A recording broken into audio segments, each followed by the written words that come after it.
Hey, thanks for checking out the Bob's Red Mill YouTube channel. My name is Chef Billy Parisi, and today I'm going to show you how to make a delicious oatmeal and almond apple tart recipe. The first thing we want to do is make our crust. So in a food processor, add in some cut up cold unsalted butter, followed up by adding in some Bob's Red Mill extra thick cut oats. This is going to act as the main base for our crust and going to provide a lot of amazing flavor to this recipe. Next, we're going to season it up with a little bit of salt and with some Bob's Red Mill superfine almond meal. Almonds go great with apples, and to keep this recipe gluten-free, it's going to go absolutely perfect. What would a good crust be without some sweetness? So add in some packed light brown sugar to our food processor. We're going to add the top to it and process on high speed until it becomes mealy or very similar to a pie dough recipe that is flour based. Once it is to that consistency, what we want to do is transfer about 3/4 of this mixture to a deep 9-inch tart pan. That means that the bottom is easily removable. We want to press it down and sort of form it to the pan.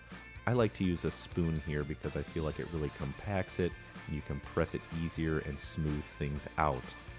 Once it is nice and packed, what we want to do is chill it for about 15 or 20 minutes. It will give a chance for the butter to harden back up and make sure that pie crust will hold its shape.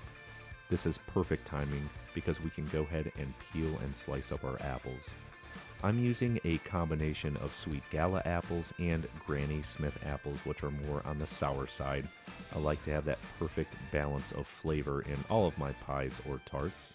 So once they are completely peeled up, what we want to do next is remove the core.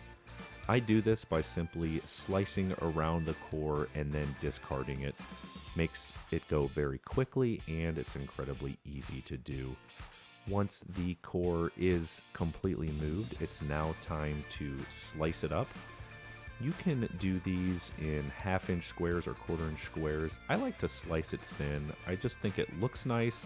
Maybe it cooks a little bit quicker, but I love the way it stacks up when your pie or tart is done when you take that slice up. It really looks good. Next, what we want to do is add some flavor to it. So go ahead and transfer all of those delicious sliced up apples to a large bowl. We're going to add in some sugar for some sweetness, of course, because those Granny Smiths are going to be really sour, so this will help a little bit, and if your red apples aren't as sweet as you'd like them to be. Next, we're going to squeeze in some lemon juice, about 1 whole lemon. This is going to add some flavor as well as keep those apples from completely turning brown. And of course, what would an apple tart be without some cinnamon? Go ahead and mix all of this together until it's completely combined and the cinnamon has completely coated everything. Now it's time to transfer the sliced apples to our oatmeal and almond crust. Don't worry if you feel that it is stacked too high, the apples will cook down and your tart will shrink up a little bit. Then using the remaining oatmeal and almond crust, go ahead and evenly sprinkle it all over the top. You want to make sure all of the apples are covered.